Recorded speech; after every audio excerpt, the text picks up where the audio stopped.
Teman-teman ngoprek, jumpa lagi dengan Hobi Ngoprek 75. Video kali ini sebagaimana request salah satu teman ngoprek, saya akan mereview tentang duplex crossband direct ya, atau komunikasi radio dua frekuensi, kemudian dua band yang berbeda, tetapi komunikasinya secara langsung antara HT ke HT, jadi bukan melalui repeater. Karena yang selama ini juga banyak digunakan, crossband duplex ini juga digunakan di perangkat-perangkat stasiun pancar ulang tertentu ya, walaupun memang agak jarang.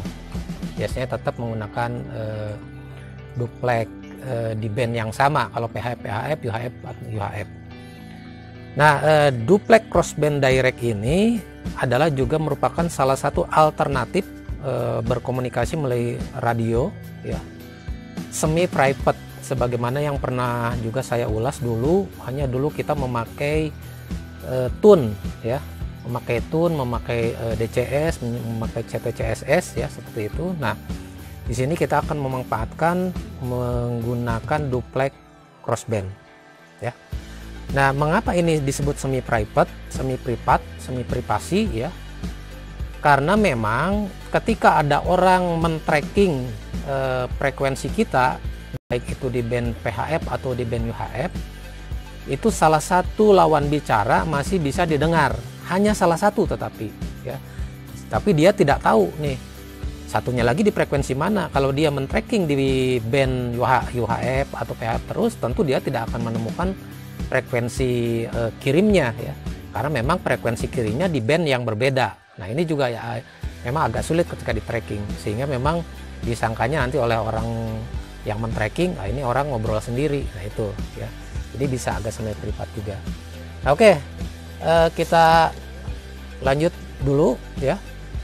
Apa yang harus disiapkan tentu adalah HT atau rig ya. Biasanya HT lah, rig agak jarang, juga yang dual band, adapun cukup mahal. HT atau rig dual band ya, harus dual band, yang ada band PHF-nya dan juga ada band UHF-nya. Ini kalau misalkan single band tidak bisa memakai crossband seperti ini, tentu 2 unit ya. Kemudian juga kita harus menentukan 2 frekuensi di 2 band yang berbeda ya. Satu tentukan frekuensi di PHF, satu tentukan frekuensi di UHF ya. Jadi cukup itu saya kira yang harus kita siapkan. Kemudian kelebihannya ya, yang tadi ya, kita menggunakan duplex crossband ini walaupun jarang digunakan karena ini diminta ya, saya sampaikan saja teorinya gitu. Walaupun jarang digunakan, ini komunikasi sumber privat yang tadi sudah saya jelaskan di awal, hanya bisa didengar satu arah atau hanya salah satu pengguna saja. Kemudian kekurangannya memang hanya bisa digunakan oleh 2 orang pengguna saja. Jadi berbeda dengan crossband pancar ulang atau repeater, itu frekuensinya bisa digunakan oleh setiap orang, siapa saja. Yang penting dia punya frekuensi input dan outputnya ya. Tetapi ini hanya benar-benar digunakan oleh 2 pengguna saja, dua perangkat. Walaupun perangkatnya misalkan yang lain di setting lagi dengan frekuensi yang sama, tetapi tetap dia hanya akan bisa berkomunikasi satu arah saja dengan pengguna yang lain. Dia tidak bisa mendengar yang frekuensi inputnya sama ya, tapi dia hanya bisa mendengar lawan bicara, sehingga memang efektif hanya bisa dipakai sepasang saja, 2 orang saja ya, karena memang ini sistemnya direct itu artinya langsung ya, dari sini langsung ke sini, tidak melalui pancar ulang ya. Oke, kita langsung ke prakteknya saja. Oke, saya di sini sudah menyiapkan frekuensi untuk contoh ya. Saya sudah menyiapkan frekuensi di PHF di 140.000 Hz atau 140 MHz ya. Kemudian frekuensi UHF-nya saya tentukan di 442-350 Hz ya. Nah, tentu di sini kita langsung cari intervalnya untuk memudahkan penginputan nanti dupleknya ya. Nah, seperti yang sudah saya jelaskan di video-video sebelumnya, cara mencari interval adalah frekuensi terbesar dikurangi frekuensi terkecil biar lebih mudah. Sebenarnya begini juga sama, tapi nanti hasilnya kan akan minus ya. Jadi untuk mencari interval itu frekuensi besar dikurangi frekuensi kecil. Karena tentu saja UHF lebih besar, maka 442.350 dikurangi 140.000. Hasilnya 302.350 Hz. Nah, ini adalah interval yang akan kita gunakan apabila kita akan men-setting di manual keypad ya. Tetapi apabila ada teman-teman yang perangkatnya harus disetting melalui komputer seperti ini, maka kita tidak mesti harus punya interval ini. Cukup saja masukkan dua frekuensi ini saja di output dan di inputnya ya. Oke, kebetulan saya di sini contohkan dua perangkat yang berbeda. Satu kita bisa input langsung manual di keypad di unitnya. Dua-duanya merek Baopeng, satu UP5R, satu lagi Baopeng BF-T1. Ini sudah banyak saya review ya. Nah, Baopeng BF-T1 ini harus diinput melalui komputer, melalui software. Nah, sehingga input di sini saya tinggal masukkan saja dua frekuensi ini.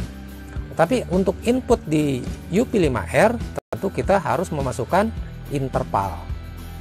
Oke, saya ibaratkan untuk Baopeng BF-T1 adalah HT nomor 1 ya, atau unit nomor 1 ya.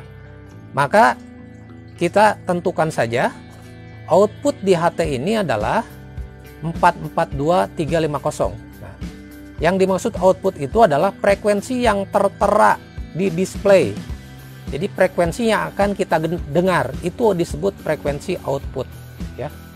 Jadi ini outputnya ya. Ini sudah saya setting melalui komputer ya. Bagaimana cara men-setting komputer Baopeng BF-T1? Saya sertakan nanti link video saya yang dulu di deskripsi dan kebetulan ini juga sudah modifikasi menggunakan dual band ya, sehingga yang tadinya ini HT single band saya buat menjadi dual band dengan memodifikasi antena. Itu juga ada di video saya dulu. Kalau ingin penasaran, saya sertakan juga link videonya nanti di deskripsi ya teman-teman. Oke, saya kembali ke sini ya.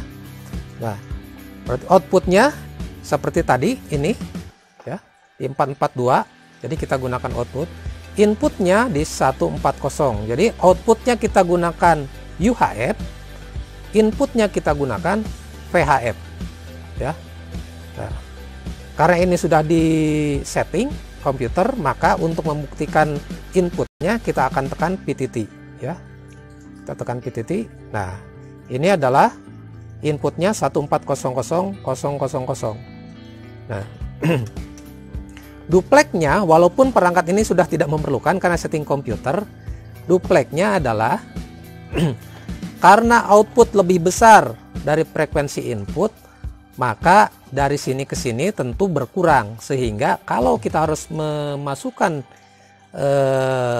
posisi dupleknya, maka posisinya minus. Di sini pun sudah ada di display teman-teman ya. Nah, kalau teman-teman lihat ini ada min, ada negatif. Ini menunjukkan bahwa settingan di perangkat ini dupleknya minus. Artinya berkurang dari 442, berkurang sejumlah 302.350 ya. Sehingga ketika ditransmit PTT-nya dipijit menjadi 140.000 ya. Oke, seperti itu ya. Karena intervalnya sama ya. Intervalnya sama. Oke, ini selesai. Karena memang kita tidak perlu setting. Nah, untuk unit yang kedua kita pergunakan Baopeng UP5R ya, HT murah meriah sejuta umat, pemula juga ya. Nah, ini kebalikannya ya. Kebalikannya. Untuk outputnya kita gunakan VHF ya. saya sudah siapkan ini ya, karena output itu adalah yang ada di display yang akan didengar oleh kita, maka saya sudah siapkan di sini untuk outputnya di VHF 140000. Oke. Kemudian inputnya kebalikannya tadi ya, kita pasang yang UHF-nya 442350. Nah, karena output lebih kecil daripada input, maka kita harus memasukkan dupleknya nanti plus atau positif, dan juga harus memasukkan intervalnya 302350. Oke, kalau ini saya sambil di tutorialnya ya. Oke, untuk memasukkan intervalnya dulu atau mau dupleknya dulu, terserah. Kita pijit menu dari sini, kita cari mana saja dulu yang duluan hadir nanti. Sebentar. Nah, ini adalah SFTD, artinya Shift Duplex. Di sini tertera off, karena yang duluannya ini kita setting saja terlebih dahulu ke posisi plus ya, ke posisi plus. Oke, kita pijit lagi. Oke, kita pijit satu kali menu lagi sehingga panahnya turun, kemudian kita panah atas atau bawah sehingga menunjukkan nah positif. Kalau dipijit lagi negatif, kalau dipijit lagi off, maka kita memerlukan positif. Sudah, kita pijit lagi menu sehingga ke atas lagi, kita cari lagi untuk memasukkan interval yang 302350. Kita pijit. Nah, untuk memasukkan interval pastikan di sini tertulis offset ya. Kita pijit supaya panahnya ke bawah, pijit menu. Oke, pijit menu. Kita langsung masukkan saja melalui keypad saja di sini 302350. Oke, 302350. Setelah itu pijit lagi menu supaya mengunci. Nah, saya tidak akan setting ya, tapi kalau teman mau langsung setting silahkan aja. Saya tidak akan tutorialkan. Nah, ketika selesai ya, secara otomatis biasanya sekian detik ini langsung kembali dan ini sudah tersetting. Teman-teman bisa lihat di sini sudah ada tanda plus ya. Di 140 lihat panahnya, berarti yang bekerja adalah yang 140 karena panahnya di sini. Ini sudah ada tanda plus. Kita akan coba transmit apakah frekuensinya ke 442350. Oke. Nah, ketika kita pijit 442350. Berarti sudah berhasil ya, teman-teman. Jadi seperti itu. Oke, akan kita praktekkan saja. Jadi dua perangkat ini outputnya tentu harus berbeda. Perangkat yang satu outputnya di UHF dan perangkat yang satunya di PHF yang tadi kita tentukan. Jadi tidak bisa sama-sama, sehingga kenapa memang tidak bisa digunakan oleh orang lain, karena memang dua arahnya memang sudah disetting seperti ini. Jadi kita akan transmit dari FT1. Nah, cek 1 2 3 3 2 1 dicoba. Oke. Jadi sudah bisa ya. Cek 1 2 3 3 2 1 dicoba. Oke, kita dari sini. Nah, ini juga sama ya, 442350, 442350 ya. Cek 1 2 3 3 2 1. Cek 1 2 3 2 1. Oke. Jadi prinsipnya seperti itu ya, untuk duplex crossband secara direct sesuai permintaan salah satu teman ngoprek, settingnya maupun kelemahan dan juga kelebihannya. Saya kira itu saja dulu ya teman-teman sekalian untuk informasi mengenai duplex crossband direct sebagai alternatif komunikasi radio semi privat. Mudah-mudahan bermanfaat untuk teman-teman sekalian dan terima kasih.